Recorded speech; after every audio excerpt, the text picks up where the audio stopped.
Welcome to the Mawazo Ideas podcast, where we delve into the inspiring journeys and groundbreaking research of African women researchers shaping the future of the continent. Previously known as the Nairobi Ideas podcast, the Mawazo Ideas podcast goes beyond the research, featuring untold stories from brilliant African women researchers from across the continent. We delve into their everyday realities, their challenges and triumphs, and the solutions they are pioneering for a brighter African future. So tune in every week to explore their innovative ideas, discuss their impact on the continent's development, and celebrate African women's contribution to academia, innovation, and society at large.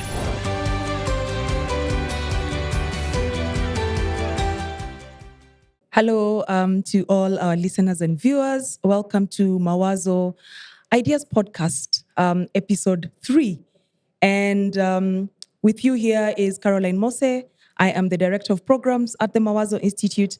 And today I am joined by one of our foremost thinkers, educators in our country today. We are very privileged to have Professor Wandia Njoya. Karibu sana, Prof. Asante sana. Right. So for this episode, Prof, I wanted us to speak a little bit about, we at Mawazo, we work within the education ecosystem, which of course we all belong to. Yeah. And I wanted us to talk a little bit about, especially for this season, we are looking at different concepts. We've started by looking at the concept of youth in academia. And in going with that, I now want us to sort of expand the conversation a little bit. And we begin by talking about the hot topic in CBC, in our education system, which is talent. And I know talent is a word that has been used in very many interesting ways. So I want us to start from there and then we expand the conversation from there. So how has the word talent been weaponized or been used within our education system? And when we think about that also in conjunction with young people and young women as well. Okay. So thank you for having me. Yeah. Glad to be here. I'm not happy with the way the word talent has been used. Talent is the seed. It's like equating the plant to the seed. Talent is the seed. Everybody has it, but it requires the right conditions to grow. It requires inputs like water, sunlight, soil, and somebody has to do the work. It's not that seed that does the work. It's the farmer, who would be the society. The society does that work of providing the inputs for that seed to grow. The way the conversation has been going, especially since CBC came, is that they're equating the seed to the growth. So they're not talking about how do we make these talents grow. They're saying let everybody have talent. And they don't want to have the conversation about what are we putting in? Is it enough? Is it appropriate? And the reason why they don't want to do that, to mention it, is because they are hoping to sell the seed rather than to sell the plants. They don't want the plants to grow, because when plants grow, it means that not only will they require inputs, but they'll mature until they start producing fruit and doing more than just being a seed.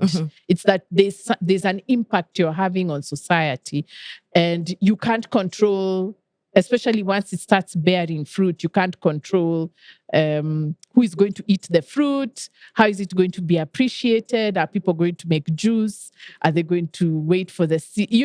There's a way in which it gets out of your control. And that's the same way talent is being weaponized. We are not being told about the inputs. And the reason why we are not being told about the inputs is so that the fruit can be controlled and the growth can be controlled. So what does that mean practically? Yeah. It means that we are not providing the opportunities for people to grow their talent into art. And you see, once it becomes art, you have to pay for it. It's work. Yeah. People are working. You must pay for it. Because we don't want to pay for it, that's why we keep calling it talent. Because once it moves to art, then you have to recognize it as work and you have to pay for it. Right. That's what is not happening. And then even for the few who escape, because I think the artists we have, I think, are those who have managed to get out of the control mechanisms. I think there are many Kenyan artists who fall by the wayside. But what happens is that even those who manage to overcome the many, many obstacles, there's a way we are not growing. Yeah. The art is not growing enough. So I gave this example once. If you have an artist like Churchill, Yes. what now has happened is that he's just calling other artists. I would have envisioned him becoming the next, this guy, the guy who was doing the Daily Show. What's his name? Trevor Noah. Trevor Noah. Yeah. That's what I would have envisioned. Somebody like that becoming the next Trevor Noah, having the sort of like the clout, the artistry, putting them together and becoming an icon of what we want Kenyan comedy to be.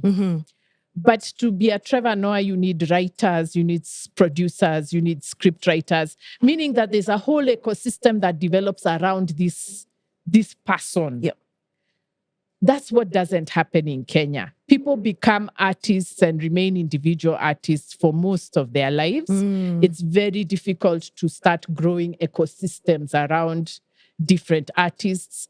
And so you find very celebrated Kenyan actors, for example, those are the ones I've seen complaining. As they grow older and more matured, they are not getting gigs because the filmmakers want the cheaper, inexperienced, younger artists. Yeah. So that means that our art is not maturing. It reaches a certain place and then it just hits a ceiling. Right. And then some artists find that now they have to join corporate world, government, and all that. When, really we should be having someone like Oprah in their 70s, somebody who has matured in their craft until they become an icon in their own right through what they do without needing to join politics or the corporate sector. Right. So that's a practical implication of treating talent like that. You don't appreciate art. The art doesn't grow. It doesn't mature. It doesn't feed the next generation. And I think that's what's happening to Kenyan art. Right. And if we were to translocate that or transpose that onto the academic and research fields, how does that look like? That's even, oh gosh. Yeah. I think it's the same. Yeah. Like when I got my PhD and I started teaching, I was thinking that I would be now advising, mentoring the next generation.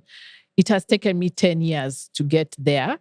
And even now with the academic regulations we have, I'm stuck at being a lecturer. I'm still a lecturer, even with the title. Like, bottom line, I'm still a lecturer teaching the same units, teaching, the basics.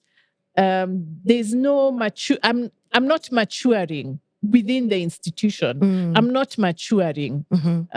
So what I have had to do is now what you see me doing on social media. Yeah. I've had to step out to reach a point where I can now say, I want to be involved in thought and thinking and ideas and participating in conversation.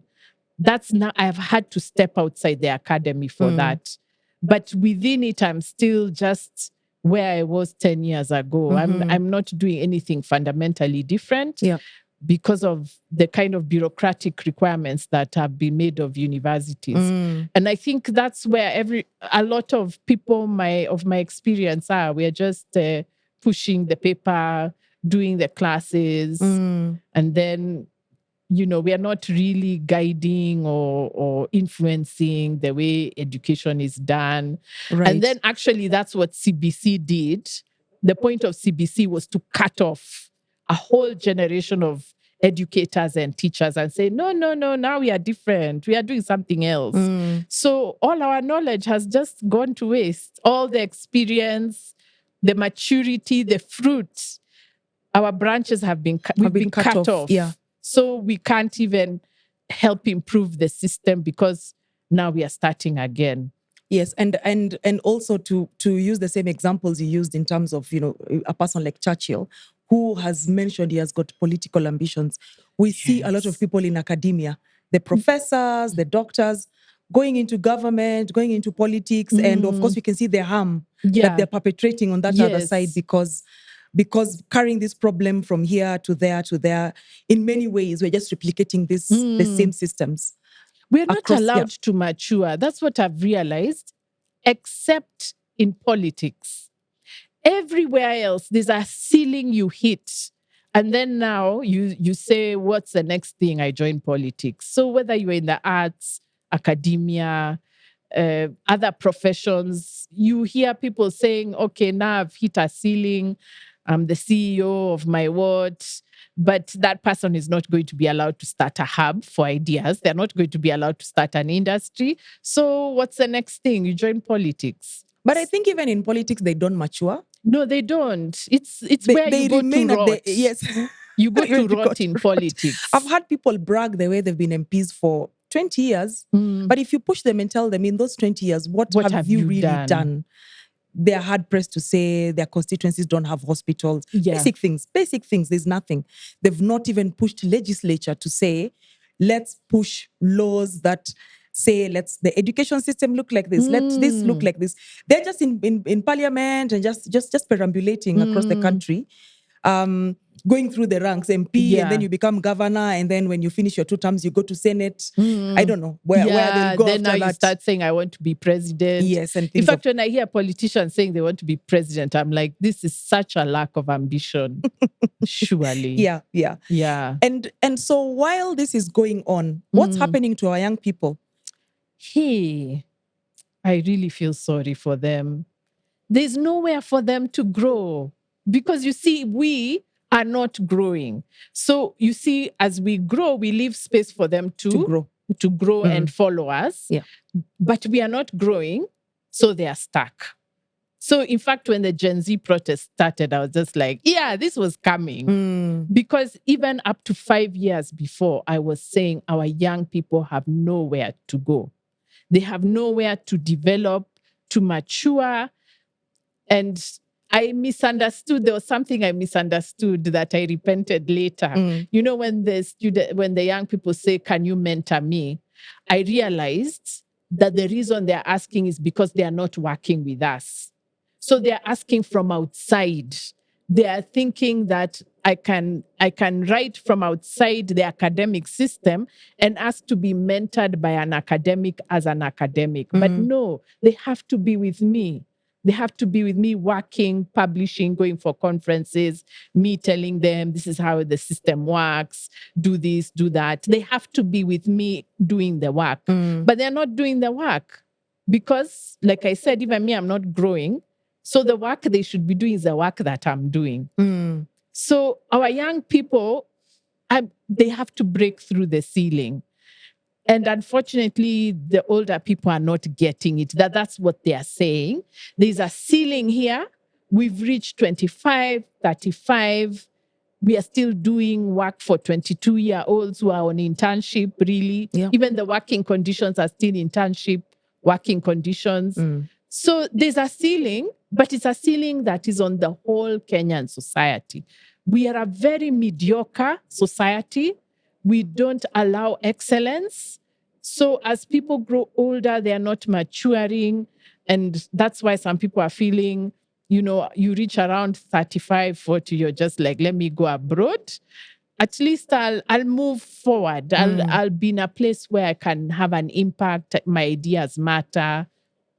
That's what we don't have in Kenya because of this ceiling of mediocrity that is not allowing us to grow and become excellent and bear fruit and start saying, okay, now the next generation, here we are. This is what we know. We don't have a normal society. Yeah. I would argue that happens. You've said something about people saying they go abroad. Yeah. I would argue that mediocrity, we see it across the continent because we've seen a lot of restlessness with young people, demanding more, demanding better. But then there's also the other side of maybe it would be better abroad because we know even in Nigeria, we've got something like the JAPA system. Yes. At a certain age, you're like, I'm out. Let me go and seek my fortunes out there. And this has led to, I don't know whether we call it brain drain or what do we call it, because I don't even know whether to call it brain drain, because I know it's also the policy of some governments to ship Yes. young people actively, especially if, and for a country like Kenya, we are shipping our young people to somewhere. Yeah. As long as it's not here. Yes. How does that look like? That brain drain, that movement of people from outside from their countries to elsewhere? One of the things I realized is that also the hand of imperialism is very heavy on the continent. Yeah. These guys are everywhere. They're in our business. And especially in Kenya, they are really in our business. So there's a way in which, Fanon predicted, and I had never thought of it until recently, he predicted that we will be ruled by elites who have no ambition. They just want to be middlemen. Yeah. So that's what is happening. We have elites who are middlemen. Their job is to keep us suppressed, but also they are getting support from empire. So that's why the young people are not seeing anything else. So in a sense, the brain drain is deliberate. The brain drain is to force our young people to suffocate them so much until the only way out without giving up is to go out. Like really, it's the only option. I'm not saying practically, but in the terms of the way we think, our spirits, it's the only way out to go out. And it's deliberate. Yeah. Before people were escaping, but now politicians have said, why not? Since it's happening, why don't we make a buck out of it? Yeah. So now that's what the politicians are saying, because they just have no ambition for us. They know the young people are restless. So they feel, okay, since they're going, why don't we encourage them to go and get some foreign exchange out of it? It's very cynical. But I think the other thing I've realized now coming to imperialism, Africa's best resource is us. That's what I've realized. That's why the West is always here. It's us. It's our energy, our creativity, in fact, I think labor is the third part. I think it's our energy and our creativity. They realize that if young people stay here on the continent, the continent will become our Wakanda of sorts. I mean, it will grow, it will thrive, it will prosper. So how do you make sure the continent doesn't move? You get the energetic, creative people and get them out of the continent so that even if they go abroad, they do well for themselves as individuals, but the kind of impact they would have had if they stayed home and were let to thrive, they don't have it even where they go. They just make a living, but they have the impact is not the same. So I think the brain drain is basically a way of keeping Africa down. Right. It's just making sure that our creativity, our energy, those two things, and then our labor do not develop the continent. I'm starting to see people say it's a conspiracy theory, but I think it's deliberate. Yeah.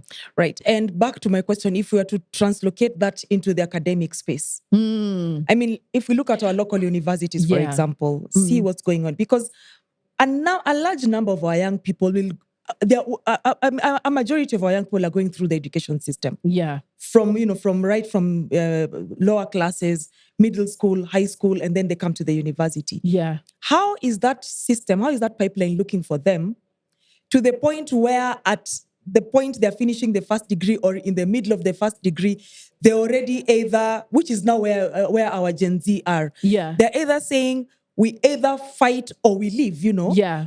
What's going on in the academic space, especially with regards to our young people? Okay. As a background, let me say that our generation was allowed to go through the university because they still needed manpower. So us Gen X's, when we finished, we got employment. So the government was not, okay, let me not even, I don't want to say the government because I'm not talking about the government alone. It's just the system, the way Kenya is structured. There was not a lot of investment in stifling the growth of young people. Okay, they didn't want ideas and they persecuted lecturers who left. But as a whole, they wanted people to finish and get out there and work. Now we've reached, if they were to allow that, Kenya would go out of their control. Right. So now they are trying to contain the universities. That's what's happening. And the impetus is not coming just from within, it's also coming from without. Outside. Yeah. Because I've seen these regulations that we get, they don't come from us. They're coming from outside. Then we are workshopped. I hate those workshops, but we are workshopped and forced to impose them on our young people. So now what is happening with young people is that they can feel they are being stifled. And even me, I feel it as a lecturer, but I can imagine for them with a lot of energy and dreams and youth, I think there's, at a spiritual level, they can feel they are being stifled. The oppression, There's an oppression, there's a silence. In fact, even I tell my students, 10 years ago, my students were not as quiet as the ones I have now. Now I go to class, okay, I realize there's an age gap.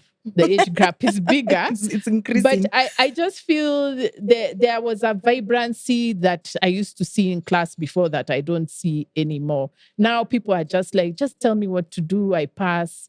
I'll AI it if I have to. Give me the grade. Let me go. There's that sense of lethargy that is in the system. So I want to also say that because the universities have expanded and become more bureaucratic, there's a way in which the obstacles young people have to go through to graduate are more. There are more. So there's missing grades. There's, harassment from lecturers, sort of threatening people, if you don't do what I want, you don't pass. The curriculum is so dry. The fees now, the fees are now through the roof. So all these obstacles make students feel this. It should not have to be this hard. Let me go out. But what is out there? You see those problems. The problems we have here came from out there. So they're there. They are there. They might be able to finish, but that's the source of the problems. They're going to the source. So, it's a whole system problem, and it's good that it's not just Kenya. It's young people all over the world are just saying, we've had it. We are tired. This cannot go on. Yeah. Yeah. When you say the problems out there, there's a story I was reading in The Guardian a while back of this academic who, because she did not have a tenured position, because the tenured positions are very few. Yeah. So she could only work hours, some certain hours. And then, your hours are capped at hour X, and then you're earning, very little money. She actually had to double as a sex worker in the evening. Because some people she sleep in their cars. She was sleeping in her car actually when she was sleeping in her car. She could not have. And I thought that was this is a woman with a PhD. Yeah. She is qualified, she's teaching, but she cannot make ends meet. And so she's having to do all these other things just to put food on the table. And I thought that was very sad because there is an imagination, of course. And I don't know if it is Cabral or Fanon who are talking about the bourgeois and the petit bourgeois. Yeah. You imagine that if you leave Kenya today, for example, with a PhD, you are likely to get a better job than somebody else who is going out there to hustle. And then you end up hustling, perhaps even harder or at the same level as everybody else, because that place is not your home. Yeah. You are now going there under different rules. And I think it's Nanjala who was talking about this, traveling while black. Yes. You have to wear the other more masks than the ones you're wearing at home to sort of maneuver your way through all those systems. Which then now brings me back, because I've mentioned this woman academic, and I think this was in the US. What is the plight of women academics in the academy and the younger women researchers in the African academy? What's going on there? Are we being forced to also think about brain drain to go and make our fortunes out there? Are we moving within the continent? Or are we staying put? And if you're staying put, what are we doing? That's a long one, eh? Yeah, that's a long one. That's a tough one, yeah. Hey, that's a hard one. Okay. One is that one of the things I've said is that this bureaucracy that has been brought by the West into the Kenyan academy means that we are paying a lot of money to administrators and for, bureaucratic things like inspections, permissions, and all that. Yeah. So they are not, the number of academic positions are not opening as fast as they should. And then now with the defunding of universities, it's getting worse. It's getting worse, yeah. So women entering that ecosystem, what happens is, number one, even to get that master's PhD, you just hope you don't have a crocodile for a supervisor. Oh my God, yeah. We've spoken about that on this podcast.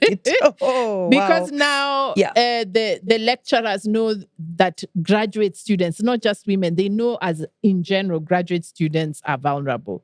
So now with women, you can exploit them even more and, differently. So there's that problem that first it's getting very hard for them to enter the system and to grow in research and academics. And then once they enter, like I said, we are not growing. We are, in terms of knowledge production, I don't feel the Kenyan university is growing. The few leading lights we see have been doing it on their own initiative. Yani grit. You just hustle and push until you're able to get something through. But in general, the whole system is not growing. So when you're a young woman academic researcher, you become the housemaid, the academic housemaid. The academic housemaid, yes. You're the one who is comforting students when they don't get grades. So come to mommy. You're the one who is pushing the paperwork, writing the minutes. Yeah. That kind of housekeeping work that now goes to women. And if you're in the arts, is worse. Yeah. Because they think, see, this is your training. How can it be? This is what you do. Make sure the guests are entertained, make sure the minutes are written. That's what we are supposed to do. Make sure that when the commission comes, you're the one receiving them for the inspection. Make sure you're the one who is organizing the choir to sing for them. Yeah, so that's what now women academics are reduced to. So for you to fight for your own ideas, it takes grit, a lot of bad comments, especially if you're single. People saying, oh, this one just needs a man to temper her down and all that nonsense. Yeah. So women really have to fight. Yeah. They have to fight in a system that is designed to suppress everybody. It's just that for women, the burden becomes heavier. It becomes heavier. And then, of course, we are also thinking about ourselves as social beings. We want to love, we want to go out, we want to have fun, we want to take care of our families. And, when you're doing that in a workplace that is saying at 8 p.m. they are calling you and saying, so-and-so is coming tomorrow. Could you be there to step in for what? So it's like you carry the weight of the institution on you as if you don't have a private life. Yeah. So those are the things that we really have to grapple with. And I see young people saying, oh, when I, me, it's career. But that's not the problem. The problem is the workplace is demanding what it shouldn't demand because of defunding and all other kinds of things. This ceiling of mediocrity that doesn't want... The one you're talking about, that we are not growing. That's not growing, So that's what they have to grapple with, Wow. It's heavy. It's heavy. I worked in the university for 7 years. Yeah. And one of the things I found very profound for me that I had to leave at some point is, on top of all that, there was now the hyper surveillance. Yeah. People are surveilling your tone. Yes. Oh, you're too loud. You don't talk very nicely. Oh, yeah. You are rude. Yes. And you try and bend over backwards and do all these things, but it's never enough because the hyper surveillance is on another level. And for me, it was also that if you refuse to toe the line of hello, you're the one taking minutes, and you say, why am I the one taking minutes today? Hello, would you, where is the tea? Serve the tea. And you're asking them, but you are over there and the tea's over there. Just serve yourself. Yeah. You know, small things like that make you, you sort of enter this red list. And it becomes very difficult for you to advance. It becomes very difficult for you to grow, as you say. And I feel like for women, the level of growth is also, there's that extra layer of hyper surveillance. Yeah. How are you dressed? How are you talking? Why is your hair looking like that? Why are you putting on makeup? Why are you not putting on makeup? It's both ways. It's both ways. Yeah. Why are you single and you have a car? Who has bought you for you that car? Oh, you're pregnant. Who is the father of this child? There is a hyper surveillance that goes even into your bedroom. Yes. And sometimes even by your own students. Ew. Absolutely, because they also, they are observing all these things happening to you, and they feel they can also contribute. And for me, that was very problematic. I felt the extra weight of that hyper-surveillance. Yeah. Every morning you have to wake up and put on your face, and then you have to put on another face because you're not sure if this face, when you also have to put another face in the bag. Just in case the face you have on today, you're told, na leo unaka, how smile sana leo. You don't look like you're happy. Why are you unhappy? You are very grumpy. Now it goes into you're a grumpy person. You are never happy. So you have now to pull the happy face from the bag very quickly and put it on to get through the day, to get through the week. And so how do we navigate that? Maybe that's a topic for a second part of the podcast. How do we navigate that? How do we? And I guess the question is, do we have to navigate that? If we tell ourselves that if we behave a certain way and do things a certain way, we will survive in the ecosystem, are we deluding ourselves? Is that the solution? The system has to change. We have to fight. Yeah. The system has to change. But in the interim, I think we are not understanding. There was a time I tried to reach to more senior women academics and say, can we talk about this? So that we understand what we are dealing with. Because I think also that's a big problem. We are not understanding. We don't have a good picture of what's going on. So I think we need to talk. We need to talk and explain to ourselves and make it clear for us what's the system we are dealing with, so that now you pick your battles with information. You pick which battle you can fight, which one you can just let go. So, like we were laughing when I came. There are some battles which I can't fight now. I'm just like, I can't. Yeah. But, when I was younger, I could fight them partly out of naivete. But because I've learned how the system works, then there are some battles which I insist and I say I'm not budging. But there are others which now I'm just like, for the sake of the next battle, let me not waste my time on this one. So I think it's the talking that's not there.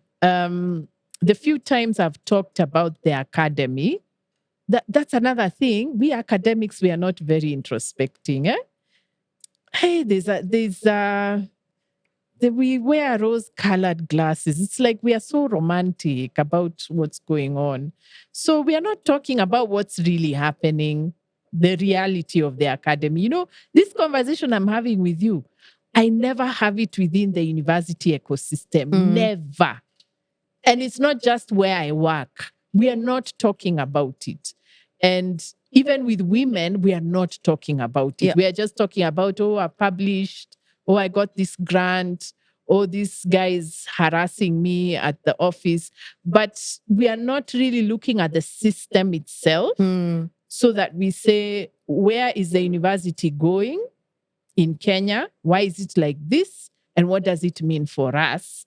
And what are the struggles that we are facing? That conversation is not there. This is one of the few, Wow. It's crazy. Why are we not having this conversation? I think in Kenya, the school system is the one safe space, so to speak. It's supposed to be the social equalizer. Kenyans need to keep that myth going, otherwise they'll collapse. Because where else do you go? If not education, where else are you going? Are you going to business? There are no jobs. There are no, and Are you going to business is very politics? unpredictable. Yeah. And business is very unpredictable. Are you going to politics? You need money. Are you And going a very to tough skin, because as a woman in that Yes. space. Yeah. Where else? Do you go to church? Many people, that's a problem. Yes. And if you go to church, there's a certain persona that you have to adopt. Another mask from the bag. You have Yes. to get another mask to survive that. So I think Kenyans, their only hope is the school system, but the school system is so rotten. It's broken. So it's completely broken. But nobody wants to face that, the fact that our only hope is broken. So academics don't want to admit that the school system is not working. And you can imagine the university has a delayed gratification. So when you're struggling with your master's, you're being told, yeah, get the PhD. So you see, most people, if you're in business, by the time you're 30, you've seen how the hustle works. You have no illusions. You know about the corruption. You know about the tenders. You know about this. Yeah. But even at masters, you still don't want to believe it, because you're wasting your money. You're spending money, suffering with these classes and your thesis. You don't want to imagine that the university system is broken. Yeah. So you just unatulia, you wait, then you get your master's, then you're told, okay, PhD. So the same process again. So the school system has it delays your reckoning with reality, unfortunately. Me, I was reckoning with reality in my 50s. What is that? Lessons people were learning in their 30s. It took me another 20 years to see how the system works. So the school system delays our reckoning. And then finally, when it comes, you're just like, I've already spent millions getting this degree. I might as well just continue. Let me just continue. Let me hustle. And then now, if there are no jobs, you're doing the part-time. So you're moving from semester to semester, and you're never getting the space to say, wait a minute, is this what I signed up for? Is it worth it? So that's why we are not having the conversations. And then us who have permanent jobs, we are kind of arrogant. We are thinking, I'm here because I worked hard. I worked hard and I made it. So we don't want to admit that it's not working, but it's not working. It's not working. Yeah. It's not working. That's yeah. I think I agree with you in terms of even the sunken cost fallacy. You've put in so much time. Yes. And there was always a safety. Yeah. In saying, I'll go and get this PhD. With a PhD, you can teach, you can do all these things. Yeah. So there's a certain safety we put in getting the PhD and remaining within academia, because we understand that the world outside academia is very chaotic, it's very different, it's very challenging. Yeah. So there was a certain safety we were going for. And when you don't find that safety, it becomes very difficult to admit to yourself, I've put in all these years, I've put in all this money, now I have the PhD. The safety I thought I was going to get here, it's not particularly there, but now what do I do? Yes. What next? Yeah. So I think you put your head down and you just you keep going. But I think it's an important conversation for us to have. Yeah. As you're saying, the system is broken. It is. It's broken in ways that I don't know if it's a salvageable. Is it a salvageable system? I think it's not salvageable if we don't have an alternative already cooking. It has to start cooking before we dump this one. And also, you see, when the alternative starts coming up, I think the universities will realize we are going to collapse if we don't style up. So we have to build those alternatives first, I think. Right. So I consider spaces like this the alternative. Where I think people are going to have to realize that real social critique and analysis is not happening in the university. It will happen outside. Yeah. So we need an alternative to the university system. Yes. Right. I suppose in the next episode, we are going to sort of discuss that, wing it, and ask ourselves, what is that alternative system? How does it look like? Where do we begin? Where do we begin? And as you say, it has to start cooking. how do we start the cooking? What are the ingredients? Yeah. And then how can we create an alternative system to, I believe in an alternative system to the university as well. Yeah. The university as an institution, a colonial, sort of juggernaut. I believe in alternative systems. I suppose we will come back to our listeners and our viewers. We'll come back in the next segment of this episode to discuss what the alternative looks like.